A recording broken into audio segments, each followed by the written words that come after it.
All right, welcome to another episode of Seeds of Music. I'm your host, Kyle Williams, and this is the only awesome web show where aspiring musicians can learn how to find their market, how to produce music, and effectively grow as an independent artist. Even if you don't consider yourself a serious musician, in these interviews we've got great tips that will help you to enjoy your hobby even more. You can even apply these lessons in any situation or any vocation to reach your goals and do what you love every day. Today on the show we have Brad Crowell, bassist and vocalist for A Million Pieces. This guy has a strong business background, so our topic for this discussion is why all musicians should know business. We'll also talk about a couple of different key web platforms and tools that every musician should be familiar with. Also, how to balance building business skills and musical skills at the same time. And in addition to that, we'll talk about approaching practicing bass guitar and songwriting while being really busy dealing with the business and marketing end of your band. Let's get to it. This episode is going to be really exciting. We're going to learn Brad here. Brad Crowell is our... Did I pronounce that right? Crowell? Crowell. Kind of. Crowell. It is whatever it is. Minus 1 point for me. So Brad Crowell, we've got here, he is not only a musician, but he's an entrepreneur with a very strong business background. What he's been doing lately is working with a lot of startups in LA doing marketing and business development. So you guys really need to pay attention to what he has to say because it's critical for your success to be able to know these aspects of business as far as the music industry goes and making music. Thanks for coming in, Brad. Oh, my pleasure, man. I'm happy to be here. All right, man. So, before we get down into the nitty-gritty, all right? Uh-huh. How exactly did you start with business? Like, what was the spark? Like, one day you were playing guitar and you're like, you just knew that you needed to know business. I mean, how did that happen, man? Yeah, it was, I was actually, it was just kind of something that I've always been, I've always gravitated towards. You know, I started my first company in 5th grade. 4th grade? So what was it like betting on who would eat like weird shit for like 50 cents? I was running the tables. I was seeing who could get the fruit juice to come out of my friend's nose, and whoever could crack. No, just kidding. we would when I was in elementary school, I started a jewelry company, and I would go sell bracelets, necklaces, and earrings to my classmates and my teachers. And then I might be dating myself here, but creepy crawlers. I used to have a creepy crawler business. Was it the oven? You baked them in the oven? They turned into shit. That's right. We're both. Yeah, man. We're both on the same boat. Yeah, but it got to the point where I was taking so many orders that my parents had to figure out how to use their actual oven to cook them because the numbers, like we would get those trays and it was too many, for the small oven, or I'd be baking for 4 hours. So it was ridiculous. But no, man, I don't know. I mean, I think it's just something that I've always been interested in, and it's very exciting for me. I actually enjoy facilitating and making connections and seeing something come together and then go off and do something. But yeah, I mean, I went on to start another couple companies in high school, like, the mow the lawn kind of company. And then I got a little more interested in some multi-level marketing companies. And then I went to Boston to go to music school. And when I was there, I felt like I had a pretty good business sense. And a friend of mine who is very successful, at the time we were both college kids, and he was a little bit older than me, and he said, you need to take music business classes. He's like, just because you have a business sense doesn't mean you know anything about the music business.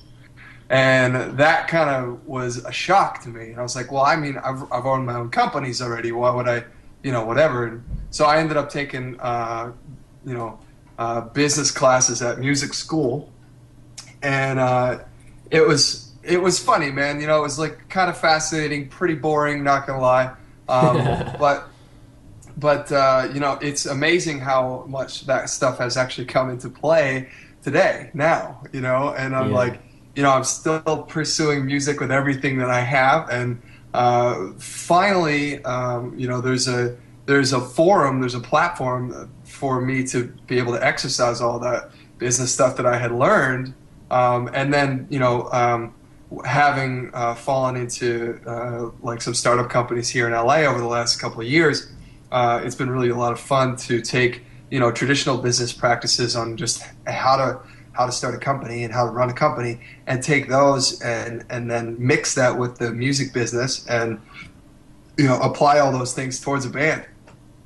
But yeah, I mean, I don't know if there was one specific thing. Oh yeah. So just it was there. It seems like it was there from the beginning. Like you had influence from, family to be get into that, and you also had an intrinsic, passion or desire like inside of you already that made it interesting enough that you could spend like hours and hours developing that craft, which is like business savvy, so to speak.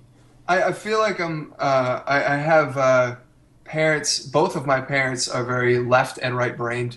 My mom is incredible at drawing, and she's an amazing artist, and very very creative. And then my dad is a musician, and I grew up with him playing music all the time. And but my dad's an accountant, and my dad's a CPA, and my mom does accounts payable, receiving, and like she does all the numbers and stuff. So the two of them are both very numbers oriented, but also very creative, and that's kind of the environment that I grew up in.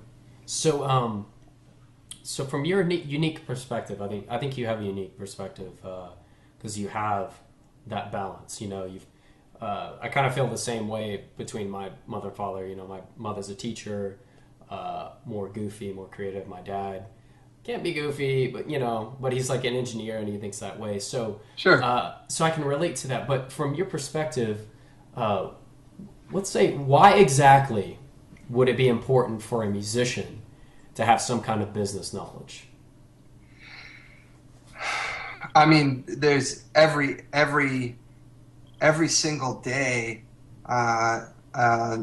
with the band that I'm playing with now, we apply business to every decision that we make, and I think calling it business, it sounds a little strange to me. It's kind of no brainer half the time, and you're like, well, okay, if we spend all our money getting somewhere and we don't have enough money to get our hotel room, then you're screwed. So yeah. let's think through this, plan ahead, and ultimately now you're doing business. You're like, oh well, here's the I'm creating the plan. We're gonna get there and execute the plan, and then we're gonna come home and reap the benefits from the plan. That's all business. Yeah. And so I mean, with when things kind of start to roll, it's been really exciting. The band I'm working with now is called A Million Pieces, and I've been very fortunate to have a kindred spirit in the business sense and the planning sense in the drummer of the band.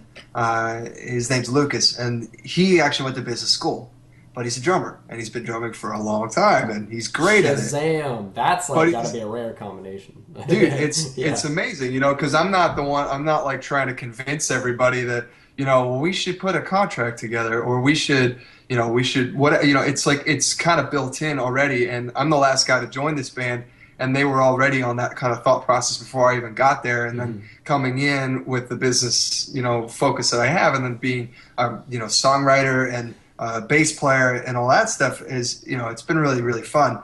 So a lot of the times what's happened is the singer and the guitar player have been focusing mostly on the creative, and then the drummer and I have been focusing mostly on the business, and then we kind of cross them, so it's like they'll start writing a song and send it to us, and then we'll finish it, and we'll start planning out this social media strategy, and we'll say, what do you guys think? And we kind of, and it ends up being really cool.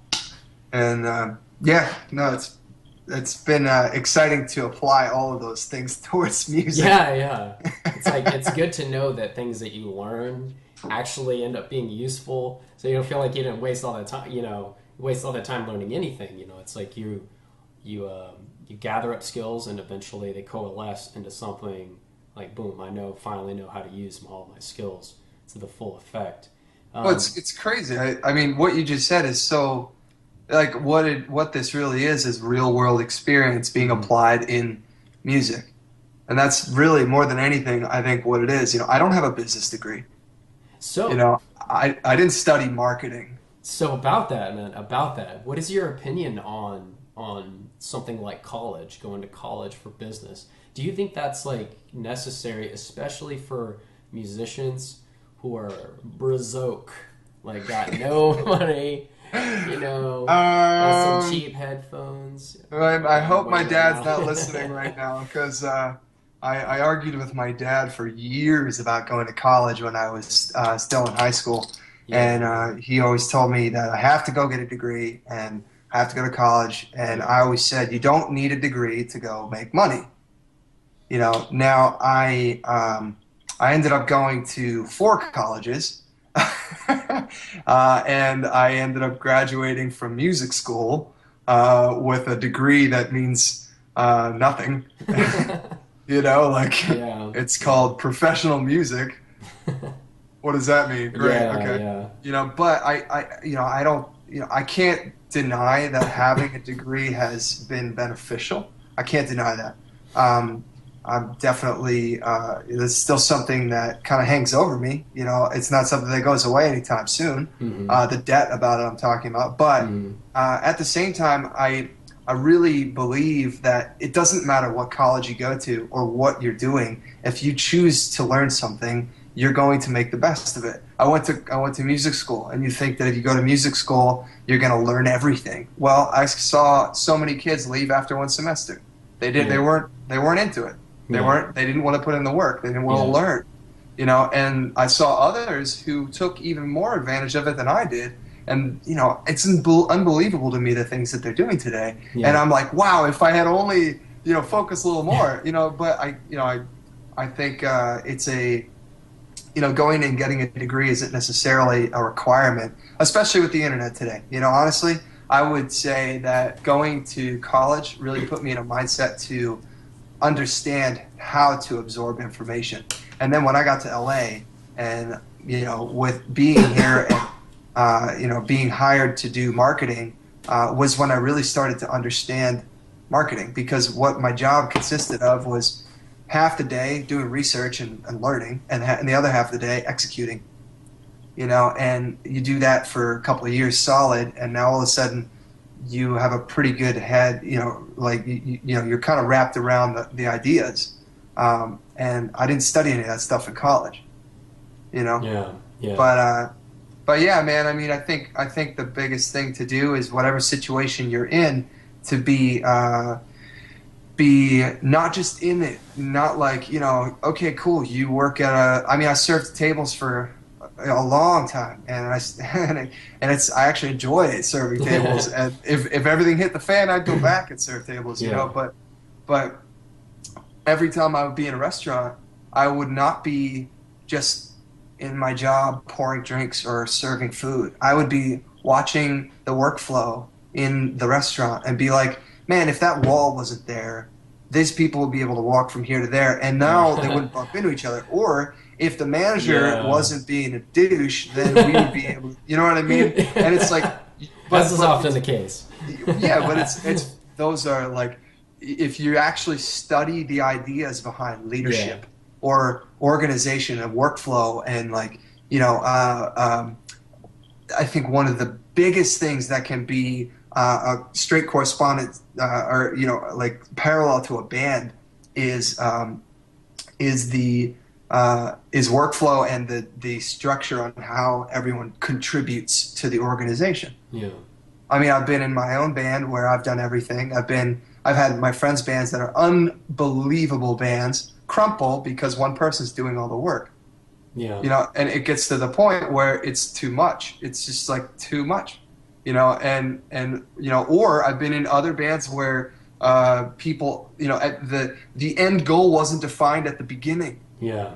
So you get years in, and then you're like, wait, you don't want to tour the world? What do you mean? I thought we were oh, okay, now I don't even know what to do now, because now you're like, Yeah. wow, we're completely not even on the same page. Yeah. And Yeah. so, but these are all things that you can observe and learn and understand in any environment that you're in, And so, but take those, pull those concepts out and figure out ones that work, figure out the ones that don't. The ones that don't, don't use them. No, that's like that's awesome that you say that. As I've kind of, since I've been learning more about marketing myself, like if I go into certain jobs, I'm looking at places where I see inefficiencies, like places where I could see things can be improved, and I think about, okay, what is the mission or goal of this company, and how's it not being met because of a lack of leadership? Because more oftentimes I find that people concentrate too much on management and not enough on leadership, because leadership and management are two separate skill sets. But Yeah. Here's a really awesome question I wanted to ask you.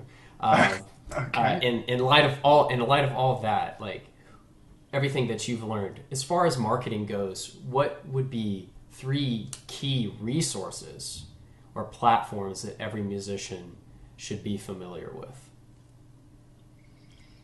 Are you talking about tools or like keeping tabs on Well, let's say it can either be a resource, like say for a musician to go and learn about marketing, whether it's like a blog or a web show or yada yada yada, or it can be like a tool for marketing itself, such as like any kind of social media. Well, I heard of this new blog. It's called Talk Seeds of Music, and Seedsofmusic.net, baby, right here, man. yeah, Yeah. I read Hypebot. Hypebot. All right, we're gonna I put read I that. read Hypebot every day, Nice, nice. and it's like, I mean, it's basically an aggregator, Hmm. and they pull in feeds from a number of different music blogs, and Hmm. I mean, I basically scan the titles. They send me an email every day, and it's 10 articles or whatever, and I just kind of boom, one of them grabs my interest, and then go off and read. It's really fascinating. There's also a guy named Bob Lefsetz. If you've never heard of Yeah, Bob, yeah, yeah. I he's heard him. hysterical. Sometimes he's kind of very extreme, but I have to say I appreciate his humor and I appreciate his opinion. Um, uh, yeah, I mean, as far as staying on top of the industry, man, if you just kind of subscribe to Hypebot, you'll get the bigger picture, and that's cool too because a lot of the articles that they talk about is DIY, music stuff. So it's a lot of it includes marketing. In fact, one of the tools that I would suggest everybody use, and what we use with A Million Pieces, is called Hootsuite, and I'm sure you're familiar with it. It's a way to manage your social media presence in one location, Okay. and you can do your Google Plus, your Facebook, your Twitter. You can even do Foursquare. I'm pretty sure you can even do MySpace, although I haven't looked since they launched the new MySpace because I still haven't gotten set up with that yet, Yeah, although it yeah. should be. Um, but Hootsuite is amazing for just ease of use across multiple platforms. It's free. If you grow your presence and it's huge, you can pay for it, and they'll kind of keep everything in house. But it's a great tool.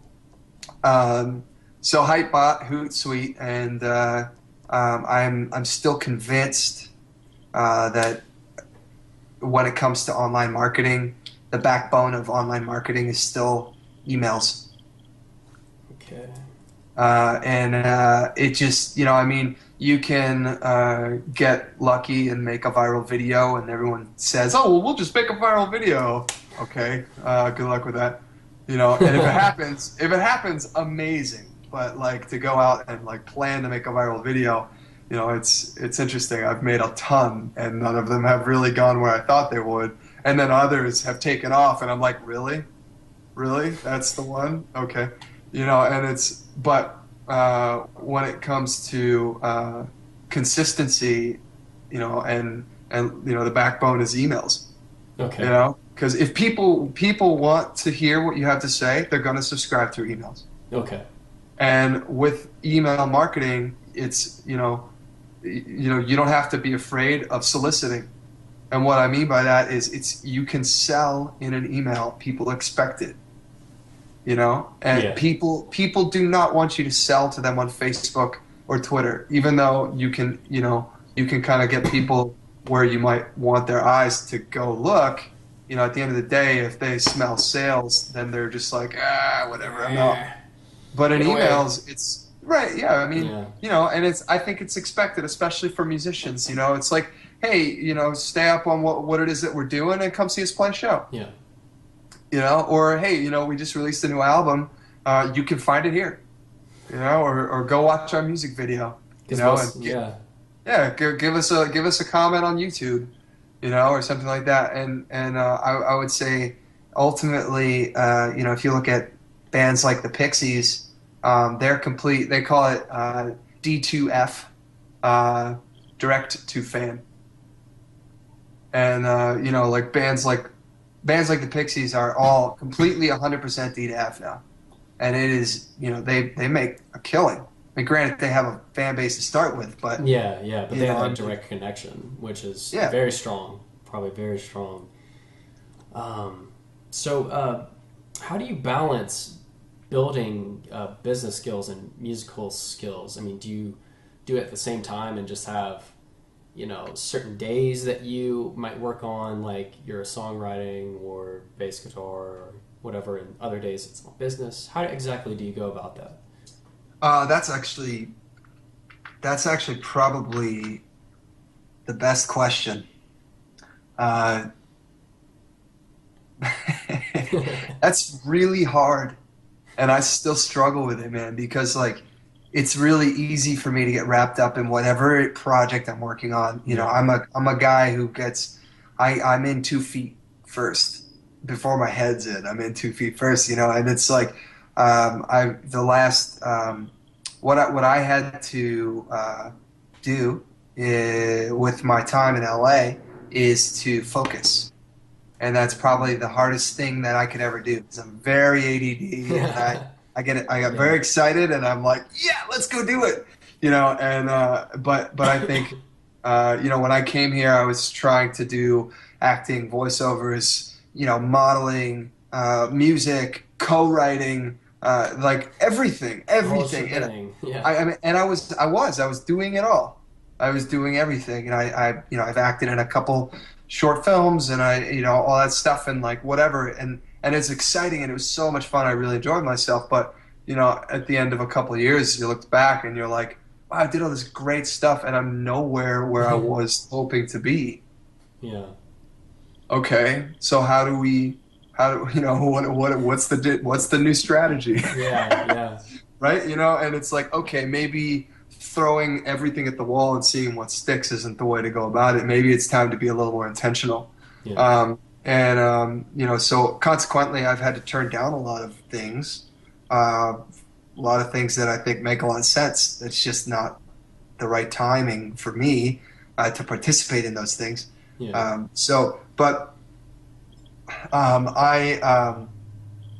I'm a big fan of a thought process called GTD, getting things done. Are you familiar with this?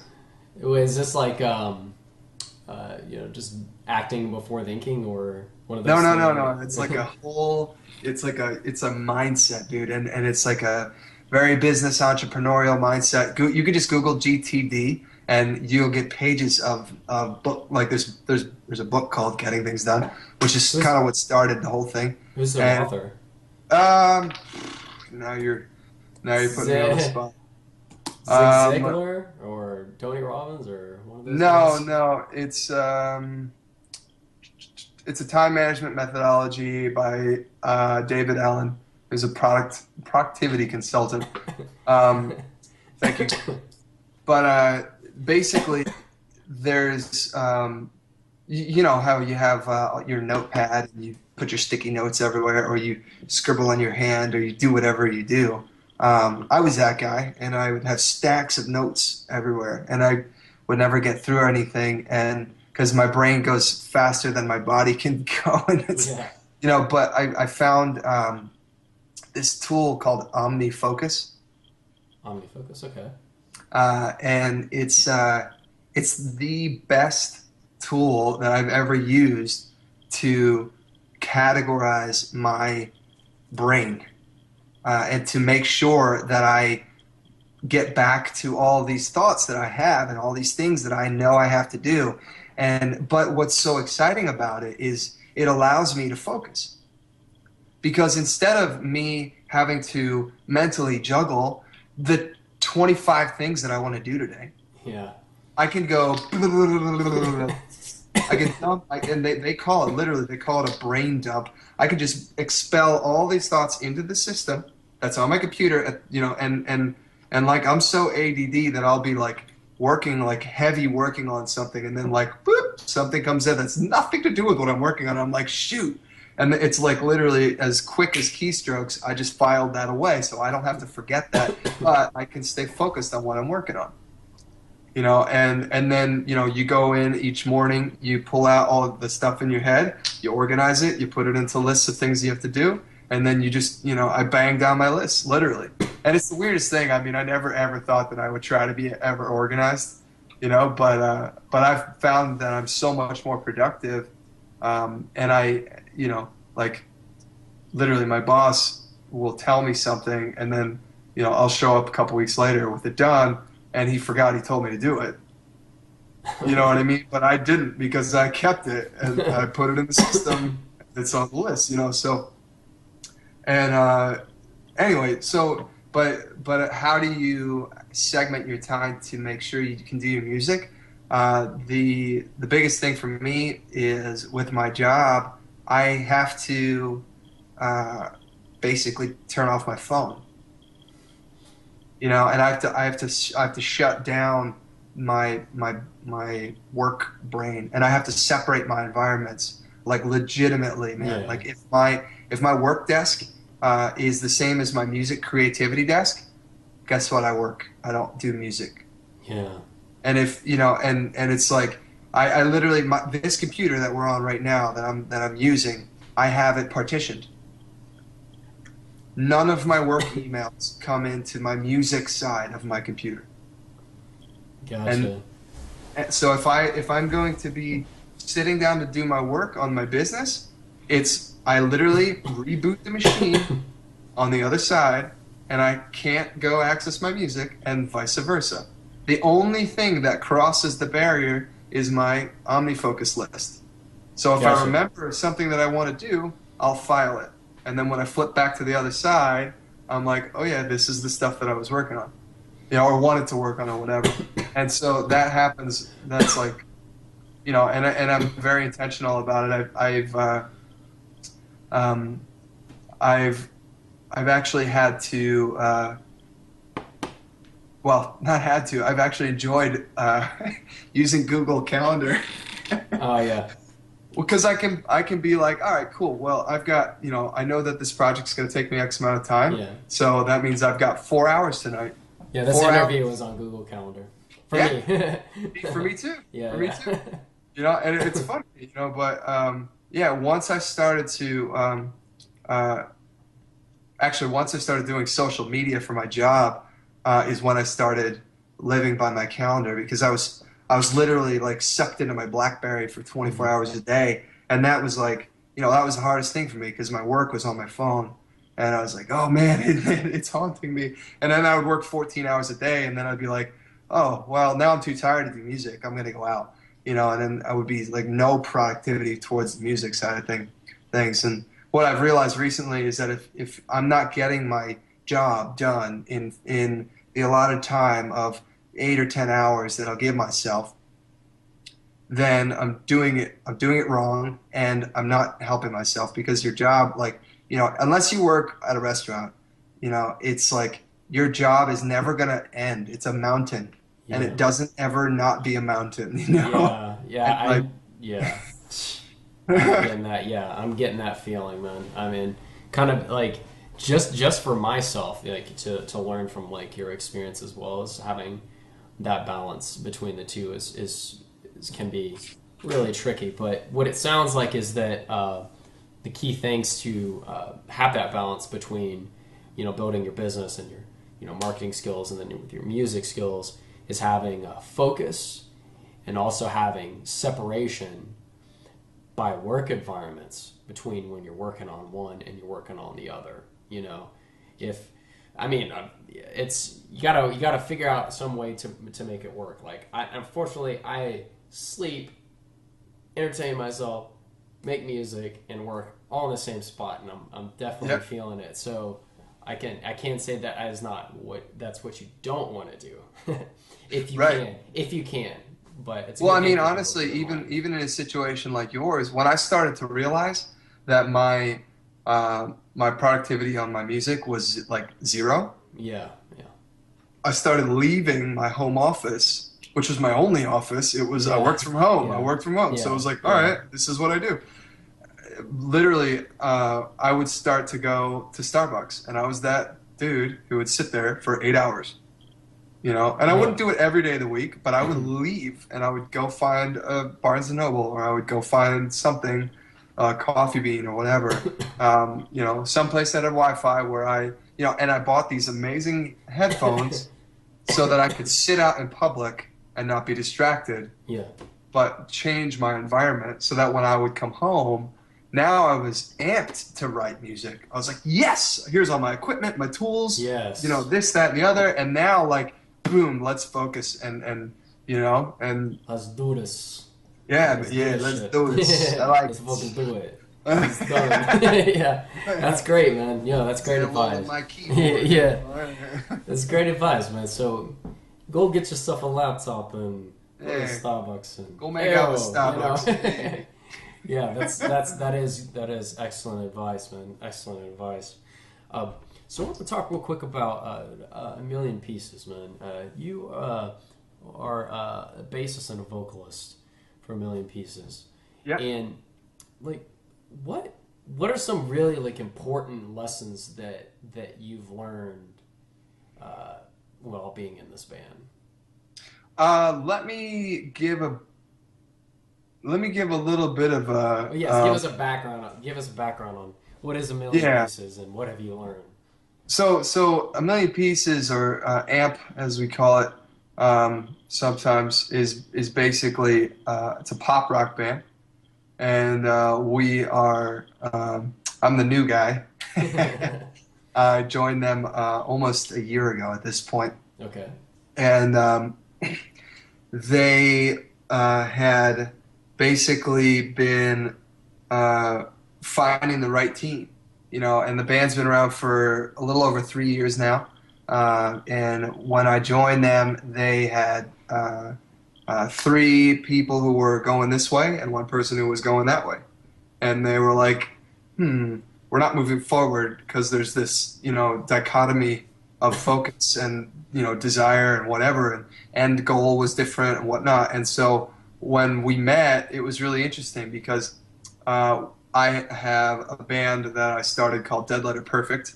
Okay. And they were, we were going to go play some shows together, and they were like, after sitting down with our bands and me being the business guy, I'm like, let's sit down, let's plan, let's talk about this. What shows can we play? What areas, what regions are we going to try to, what's your style of music, and, all this stuff. And afterwards, they were like,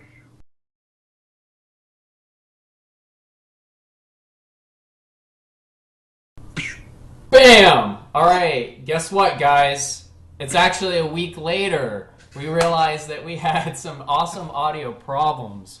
So now, I've had a hair and outfit change, and so has Brad. And I actually even got my hair cut. Actually, special prize to anyone who can guess what's different in this picture. So let's just wow, the cat has changed. the cat.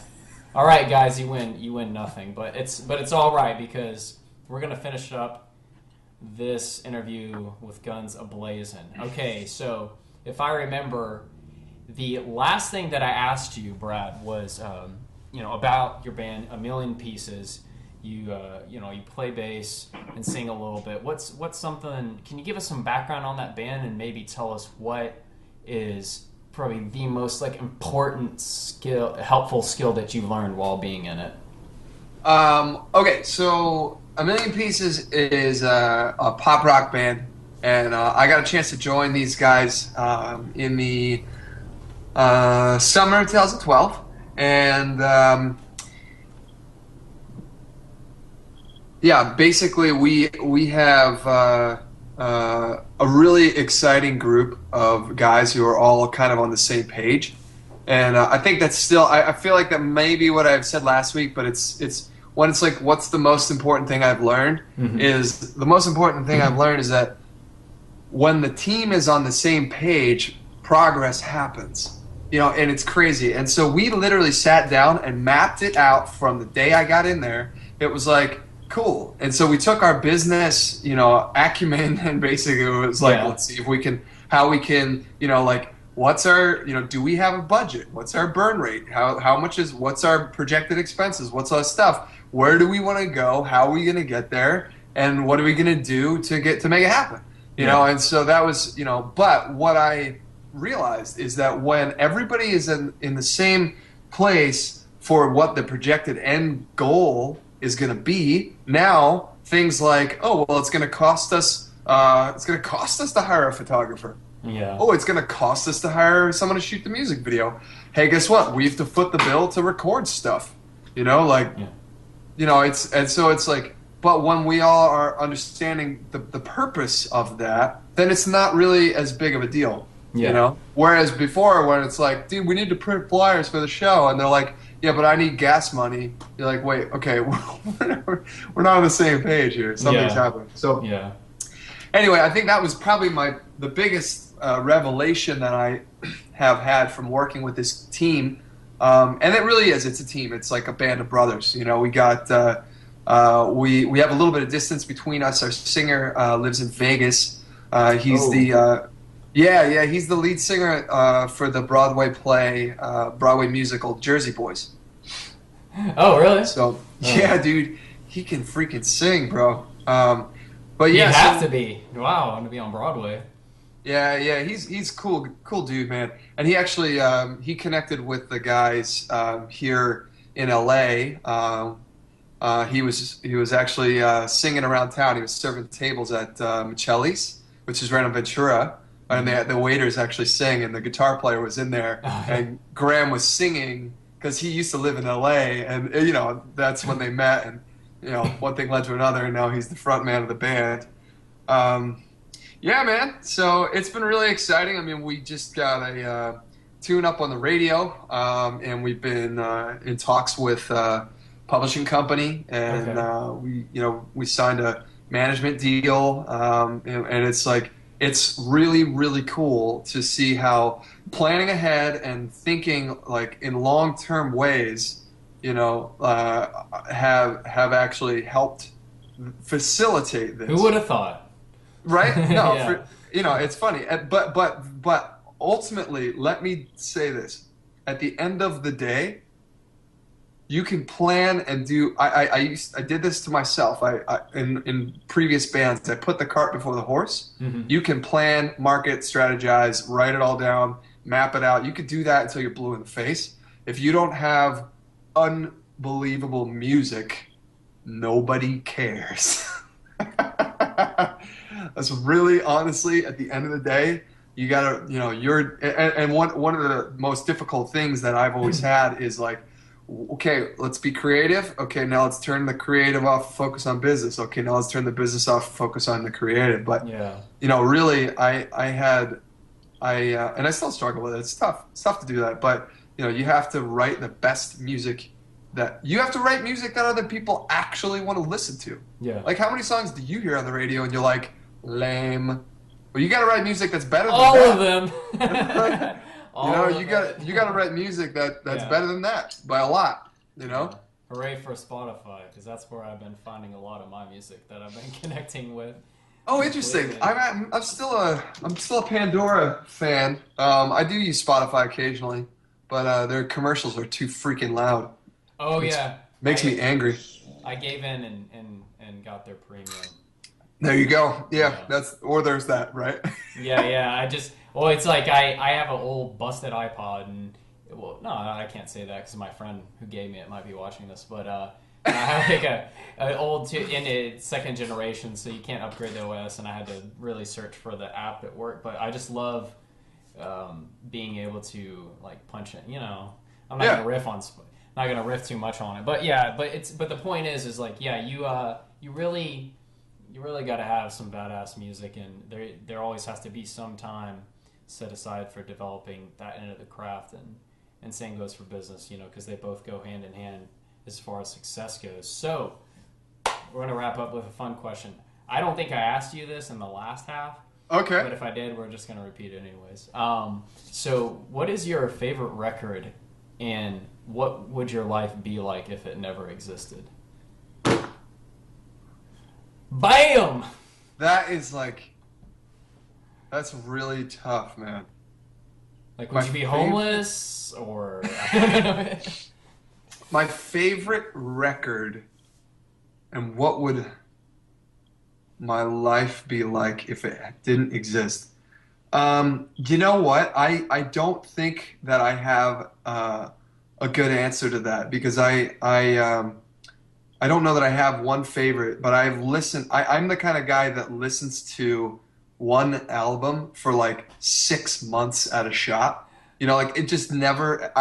Every time I sit down, I'm like, I need to listen to that again. And the last one that I did that with, now I have to Google it. It was Josh Garrels, and it was a couple months ago that it just kind of slowly phased out. And I'm going to get you the name of the album. But it was just amazing. It was like, it's this acoustic guy, and he's from up in the Pacific Midwest. And the song that just completely blew my mind, he's playing this beautiful acoustic guitar, and he starts rapping. And I was like, white boy can rap. Like, it was really freaking good. Josh Girls. Of course, speaking of multitasking, I opened my browser and 20 windows opened at the same time. We had that. Yeah, we covered this part. You're the 50 tab guy. Yeah, I'm that guy. Too many tabs is the best Google Chrome extension ever. It's called Too Many Tabs. It's great. Sorry. So it was called Love and War and the Sea in Between. Love and War and the Sea in Between. Yeah. All right, man. That's Love and the War and the Sea in Between. That's epic. That's an epic name. That's pretty. Does it fit on the cover of the album? I got it online, so I don't even have the hard copy. Oh. But yeah, man. And I found Josh Garrels through Noise Trade. So if you're familiar with Noise Trade, dude, it's a great platform, for discovering new music. Mm-hmm. Basically, artists give away. It's like a free trade. You give your email, they give you their music, and so then you join their email list. And so I've actually downloaded hundreds of different artists over the last 2 years, and I'll download 3 or 4 tracks that they'll give away, and then take a listen. And when I heard that one song by Josh Garrels, I was like, "Whoa, this is awesome!" So nice. Yeah, you hit gold occasionally, man. So, anyway, man, what would I be if I hadn't listened to that? Dude, I listened to that when I was on tour with Jezere, playing bass for him through the Northeast. And it was one of those surreal albums that just totally fit in with the green scenery of the Northeast. Where there's like all the deciduous trees, and it was like, we were, it's long days on the road, and that album was just kind of carried me through my whole tour. It was so much fun, dude. I liked it. All right, man. All right. Yeah. Between the seas of the breeze. What was it called again? I feel like Sanford and Love and War and the Sea in Between. Love and War and the Sea, bees and disease to you. Yeah, it's totally Sanford and something. All right, Nice. man. All right, well, cool, man. Brad, thanks for coming on, and sorry about the glitch, but I'm glad I caught it It's all good. for last minute. So, guys, just make sure. Actually, Brad, before we close up, what's the best way for people to get connected with A Million Pieces? Where do they go, and what do they need to do? Just go to amillionpiecesmusic.com. And from there you can find us on Twitter, Facebook, or sign up for our email list. It's right there. Stay in touch with us. Reach out, say hi, because we answer everything, and we love feedback, and so come find us. All right, man. That's good. Exactly what I needed. Yeah, it'll be right down. Yeah, it'll be right below. Check out his links, guys. All right, Sweet, man. Thanks, brother. No problem. All right, so that wraps up another episode of Seeds of Music with Brad Crowell from A Million Pieces, where we talked about why musicians should know a little bit about business. So, guys, make sure to check out his links below, and get connected with him and his band. Also, really important, if you haven't yet, sign up for the Seeds of Music email newsletter. This is really important. It's the best way for me to stay in touch with you and keep you updated on the interviews so that you'll never miss an awesome interview and miss learning something that's going to change your life forever. If you're watching from YouTube, make sure that you head over to Seeds of Music and sign up for the email newsletter, because if you're just subscribed to the channel, that's not enough, trust me. Also, like and share this interview with all your friends, your grandma, if your grandma is into this kind of stuff. I don't know, maybe she's got a little recording studio and she writes some rock tunes. But anyways, just make sure you like and share this interview, and really important, comment on the video, comment on this post, leave a little something in the comment box at the bottom of the post. Like, what was your greatest takeaway from this interview? How will you apply what you've learned about the importance of knowing business, being a musician, and who would you like to see interviewed as well? Thanks for tuning in, guys. See you in the next episode.